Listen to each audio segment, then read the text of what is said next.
법원이 대리인을 지정해서 재산 관리 등을 맡기는 제도가 있습니다. 바로 성년 후견인 제도인데요. 몰라요, 몰라. 들어는 봤는데 그것만 알고 있어요. 내 재산을 맡아서 관리해 줄 수 있는 사람.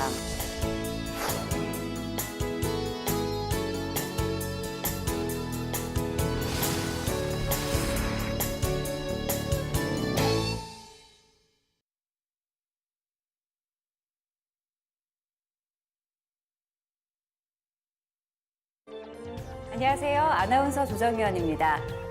지난 2013년 7월 1일자로 성년 후견 제도가 시행되고 있습니다. 시행 5년이 지났지만 아직도 이 제도에 대해서 잘 모르시는 분들이 많은데요. 오늘 김은효 변호사, 박인환 교수와 함께 주요 내용 짚어보도록 하겠습니다. 안녕하세요.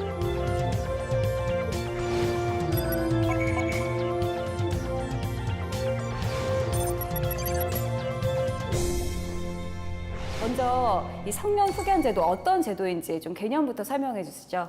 질병이나 장애, 노령 등으로 인한 정신적 제약으로 본인의 사무처리 능력을 제대로 할 수 없는 분들을 재산 관리나 결정을 할 수 없을 때 그분들의 결정을 대신해서 할 수 있는 제도입니다. 성년 후견 제도가 생긴 지 이제 불과 5년밖에 안 됐습니다. 이전에는 어떤 제도들이 있었나요? 종전에 금치산, 한정치산 제도가 있었는데요.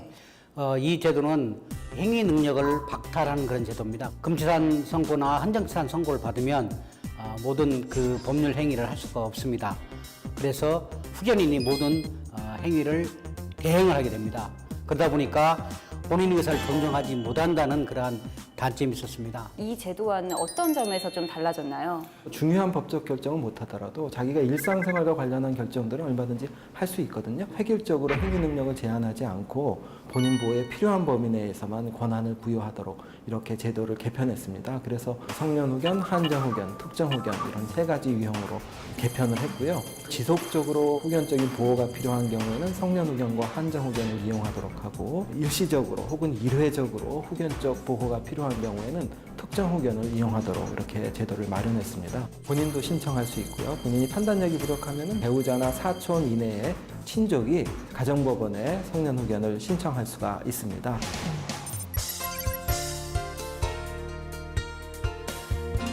참 좋은 취지로 성년 후견 제도가 나온 것 같은데요. 문제점도 발생하고 있다고요? 후견인이 된 사람들이 이제 재산을 횡령하는 그런 경우가 많은데 그 경우 이제 친족이 후견인이 되는 경우입니다. 친족이 횡령이나 배임할 경우에는 처벌할 수 없게끔 돼 있는데 이 제도를 배제하도록 하는 그런 조치를 하는 게 일단 중요하다고 보고요. 교수님은 어떻게 보시나요? 후견인이 피후견인을 지원하고 조력하기 위해서 선임되긴 했지만 피후견인의 의사를 억압하고 후견인의 의사대로 일을 처리하게 되면 자기 결정권을 침해하는 이런 위험이 발생할 수가 있습니다. 네, 앞서 말한 문제를 겪지 않기 위해선 제도적인 보완이 좀 필요해 보입니다. 어떤 문제가 가장 시급할까요? 후견인이 후견인으로서의 자각을 가지고 피후견인을 잘 돌볼 수 있도록 지원하는 것이 필요하고요. 선임된 후견인들을 지속적으로 상담 지원해서 서비스가 안정적으로 제공될 수 있도록 지원하면 보다 효과적으로 사회 취약계층에 대한 후견 서비스를 제공할 수 있지 않을까 그렇게 생각이 됩니다. 네. 이 후견 제도는 우리 민법에 규정돼 있어요. 그래서 이 절차를 이용하려고 그러면 모든 비용이라든가 또는 보수를 피후견인 본인이 부담을 해야 됩니다. 그런데 이 후견 제도를 이용해야 될 사람 중에서 상당 부분이 그러한 능력이 되지 않는 우리 사회 취약계층이 많이 포함되어 있어요. 그래서 우리 사회보장제도와 사회복지제도와 연계가 반드시 필요합니다.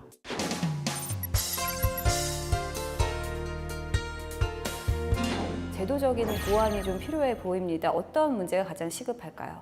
후견 서비스가 안정적으로 제공되기 위해서는 피후견인을 잘 돌볼 수 있도록 지원하는 것이 필요하고요. 지역사회에 후견 지원 네트워크를 형성하는 것이 중요하고요. 그러기 위해서는 지역사회의 후견 거점을 육성하는 것이 꼭 필요한 것이다 이렇게 말씀드릴 수 있습니다. 네, 그렇군요.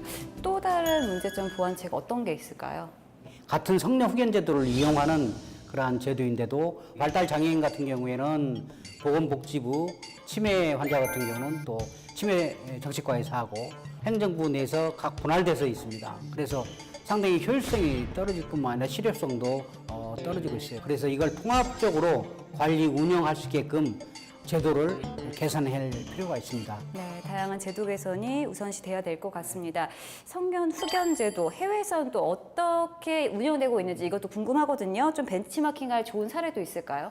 네, 지금 독일이 가장 이 성년 후견 제도를 잘 활용하고 있는 나라입니다. 네. 1992년도부터 이 성년 후견법이 시행이 됐고 성년 후견청이라는 그러한 기관이 설립돼서 운영이 되고 있습니다.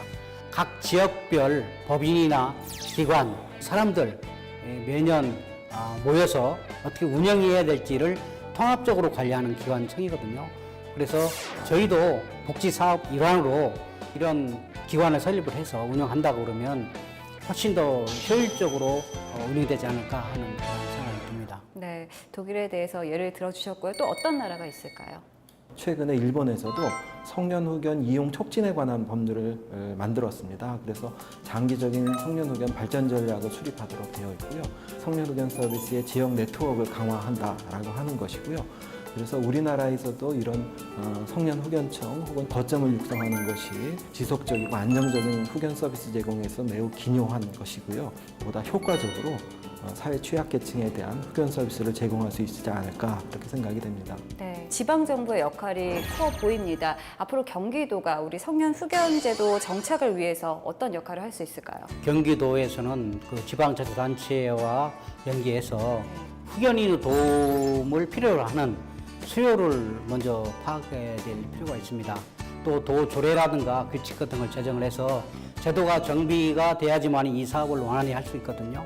지방자치단체에서 그 역할을 좀 분담을 해주면 이 제도가 활성화되는 데 상당히 많은 도움이 될 거라 생각됩니다. 네, 잘 알겠습니다. 교수님은 어떻게 보시나요? 새로운 성년 후견 제도는 자기결정 존중이라는 관점에서 진일보한 제도입니다. 이 제도를 운영하는 분이나 이 제도를 실천하는 후견인이나 그분의 의사에 따라서 의사결정을 잘 지원하는 것에 중점을 둔다면 잘 자리매김할 수 있지 않을까 이렇게 생각이 됩니다. 네, 잘 알겠습니다. 우리 사회가 급속도로 노령화되면서 성년 후견 제도에 대한 필요성도 함께 높아지고 있습니다. 앞으로 중앙정부와 지자체의 노력을 통한 성년 후견 제도의 정착과 발전을 기대해 보겠습니다. 오늘 좋은 말씀 고맙습니다. 고맙습니다.